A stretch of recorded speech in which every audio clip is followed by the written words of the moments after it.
I just finished doing a practice drill. The French defense, you guys know I've been working on this. So he ended up bringing his knight out to c3. I ended up challenging it. Still ended up just doing the pawn break. It wanted me to bring out my knight to g6, but we went with the c5 variation instead. He ended up exchanged back as well. I don't really know why he brought his queen out. So I ended up just developing my bishop. I want to, try to castle, prepare for castling just as quick as possible. And in this position, I don't really want to overextend here because obviously my queen is protecting this. It's the only piece protecting my pawn at the time and is also being threatened in the moment. So just a nice simple bishop to e7 push, very easy. He brings out his bishop. Pretty sure he's getting ready to, either castle queen side or whatever he's trying to do. I don't really understand it. So I ended up, all right, let's back up. He brought out his bishop, so I brought out my knight. I just wanted to threaten the pawn a little bit more. And I don't know why he ended up extending his pawn on the queen side, especially since he really hasn't developed any piece. Look, he still has his bishop and his knight on his king side undeveloped. His bishop, he did develop his black bishop, but it's not really doing anything. Mine isn't either, but I still have more center control. You see, I still have more center control. Obviously, my bishop is still protecting. I have my knight out. So, I don't know. I feel like he could have continued to develop, but because he didn't do that, I ended up just taking with my knights. He obviously moved his queen because, I'm threatening it. And I guess this is the best move for white. And yet, look at how horrible this position is right now. We're on the 8th move. Look, we're on the 8th move for white. Look at how horrible his position is. His whole line is in the back. He has one piece. He has one of his pieces past his second rank. All of his pieces, besides one bishop is in his first rank. He has one bishop on his second rank. And look at where all of his pawns are. And he has one side pawn extended. So from here, I end up just developing my other knight. I go knight to f6. I'm just trying to control more center squares. He ends up developing his knight. He doesn't develop it, I'm sorry. He ends up moving his knight again. The same knight he has already moved, he moves it again. He brings it back down to b5. That's the square his knight is in. I push my knight back because, I feel comfortable. I didn't really want to know what to do. I didn't really know what else to do, and I didn't want to block my pawn structures too much. I didn't want my knight to end up getting pinned in some future or whatever. So we just brought it back. We're nice and safe. We're cozy. And then he ends up pushing his pawn out. He's attacking my pawn. I end up extending. He brings his bishop out. He's obviously threatening to either jump in with his horse or whatever he wants to do. But this is his main target right here is this square. and I end up castling. He still brings in his horse, and I just do a simple, clean little bishop development. Obviously, we still have all three of our back rank pieces fully connected. We have our two rook. We have the rook battery. I think that's what you call it. We have our rook battery. We have our queen connected in the middle. But whenever our queen is ready to move, we still have our rooks connected. And all of our pieces are now finally developed. We have all our pieces still in the game. And we are up a pawn. So our position is looking lovely. He ends up taking our rook. I just take back with the queen. He moves his pawn up. I don't know really why. I don't know if he's getting ready to try to do a pawn push on my king side. Well, on the queen side, really. Or whatever. Yeah, no, my king side, right? Yeah, the king side. What happens next? He just develops his knights. He finally developed his knights. I just bring my queen back. Give him a check. He brings his knight back to where he just moved it. And this is what you would call an undiscovered check. So really here my plan was bring my queen back to where it was, but I wanted to continue to have extra fence because we have two pieces protecting my d4 pawn, which is my main pawn that's controlling my center right now. So I wanted to bring a third piece that's protecting it. Plus, whenever I do decide to move forward, obviously this pawn and this knight is not gonna no longer is gonna be protecting it because it's already pushed. So my queen is getting ready to protect this pawn to continue to push because we want to try to queen as fast as possible. And then we had some other little tricks that we wanted to do with the bishop and the knight, and moving this out the way to do a discover check. And a discover check, in easier terms, is just we have, even though there's pieces in front of our king, in front of their king, we have there's a knight, but if you see in the back at e8, our rook is in the same file as the king. So the king is in the e file, my rook is in the e file. There's only two pieces that's in between the king and the rook. That's our knight and that's their knight and our bishop. So our rook is aiming straight directly to their king. So they ended up helping us. They ended up helping us with our discover check with them moving their knights. They did that. So I just thought in my head simply, if I just move my bishop and I threaten to attack their bishop, but I end up checking them, that gives us a temple.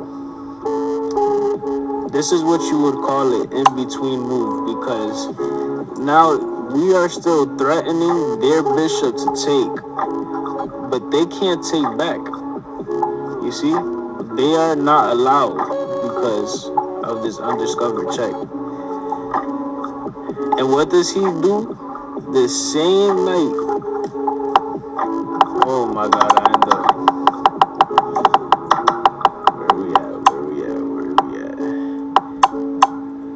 like how it continues our drawings that we had too. That's pretty fire.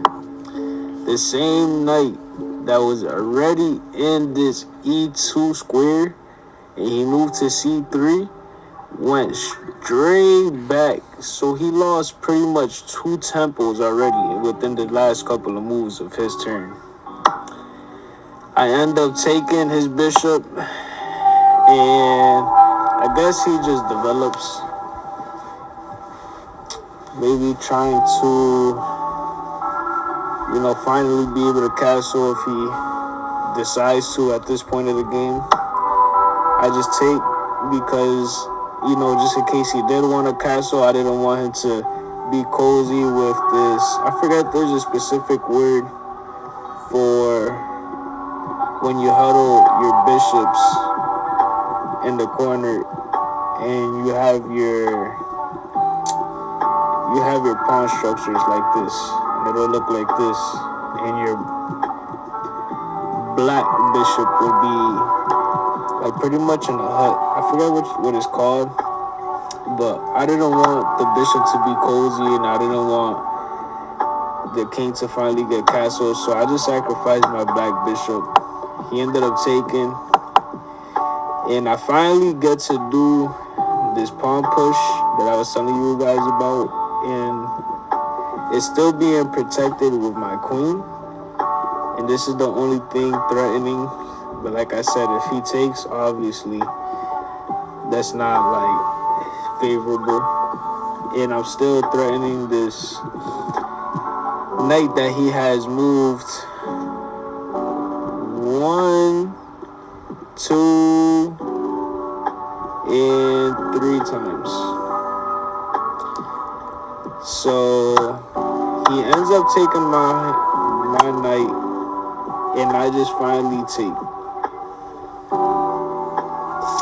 From here, he takes with his queen, I take, and I just simply protect by developing with this bishop. And to honestly have this bishop right here is honestly very good for black because, as you know, everybody knows the French defense. The white bishop is usually very bad. Very, very bad. Is usually huddled up in this square all game, or at least mid to end game. And, you could get trapped if you don't know really what's going on, or if you just might mess up, you might miss a tactic or something like that. It could get very tricky.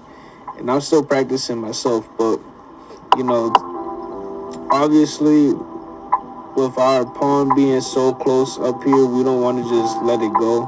And there's no other real way to protect it besides maybe moving my queen.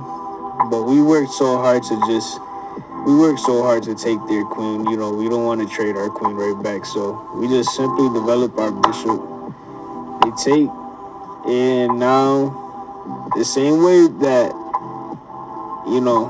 and look at how strong and important controlling a file is, especially when their king is in the center. We have been able to dominate this E2 square all game with his knight moving once, twice, 3 times, and now his bishop moving to this square. And look, because of the rook and now my queen, look at how deadly just one simple shift is. And it's something that maybe he didn't realize, or he's still learning, or, but from here, the same pin that I've been having him all game and that he's been struggling in, and he didn't realize, that I could just put him right back into that same pin. So he castles on the queen side. I guess that was a good choice. And I just take. Simply, I just take. I bring my queen down too. Now we're having a battery on the white square, or on the white squares. He attacks my queen, so I just give him a check. He moves his king to D1. And here I did think a little bit. I didn't know exactly what I wanted to do, but I end up just seeing the same shift. I did one shift and I noticed I said, well, I could just do another little side step. So I just take again. He moves his king again to E1. He's now back into the E square, into the E file. Notice how I've trapped this king in the E file all game with my rook, and then my queen at the end with the bishop being here. Right? I moved my bishop, and my bishop helped keep my white bishop helped keep the bishop. Oh man, I did not mean to do that. My white bishop helped. I cannot talk. I'm so sorry. My white bishop helped keep their white bishop pinned in the E file with their king. And once they shifted their rook to attack my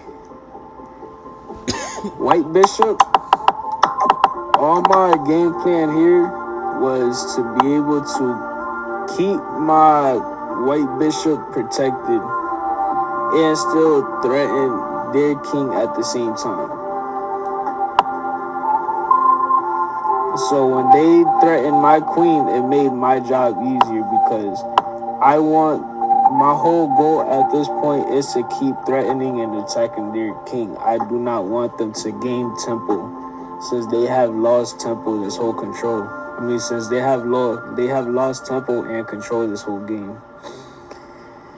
So them pushing to attack my queen gave me the incentive to continue to control. So like I said, I just do a side step, controlling and still protecting. He moves. And even though I am undefending my bishop here, you see my bishop is now undefended because their king is in check. The rook is still not allowed to take my bishop. So he has to move again. Now here, I do another check. And honestly here, I really didn't even... I seen this in the very last second. I really did. And I didn't know if it was going to work or not. I was very hesitant, like, when I finally did miss it. And I honestly forgot, like, what my ideas was here. Because I know I was just thinking about my bishop. I didn't know where to, or I was thinking about maybe sacrificing my bishop and moving my knight somewhere, or maybe just moving my pawn up. But I ultimately came down to just rerouting my queen. I wanted it to, get back to this E file that I've been destroying this king in the whole game. It hasn't been able to move the whole game. And then when it finally did queen, it ended up having to step back once and twice back over there. And then after after castling to the queen side, it then reverts back to the whole opposite direction of the board. It was just so beautiful, this game. So I go over here. I'm really just threatening this right here. And then he ends up deciding to double rook. I finally decide to protect my bishop. I move my pawn up to c4, and then he slides his rook to a1. I bring my pawn up. He takes. Oh, sorry, guys. All right. I bring my pawn up. He takes. And then I finally take control over this square that I was pre-planning for a while, or I was keeping in the back of my head. He moves his king. I take. He takes. And then I give another check. From here, I believe I give another check. I take the next pawn, and he ends up moving his king to e3. And notice how he ends up shifting. He ends up shifting his king to the c file. He bring his king all the way to the f file to end up going back to the d file and back to the e file. Like, it's just so bad. Like, it's so bad. It's so bad. It's so bad. This whole game is just like, it's this whole game. This is the reason why I love the French, because, you know, you really could have trouble. You could with the white bishop. But if they also pin their white bishop and they don't take advantage of your weaknesses, it'll be a very long game for them.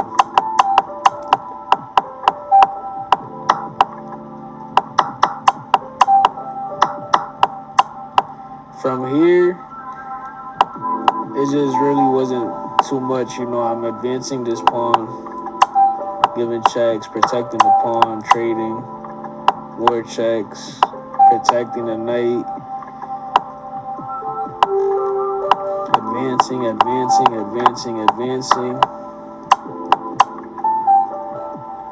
And that's it. That is it. Checkmate right here. French defense, guys.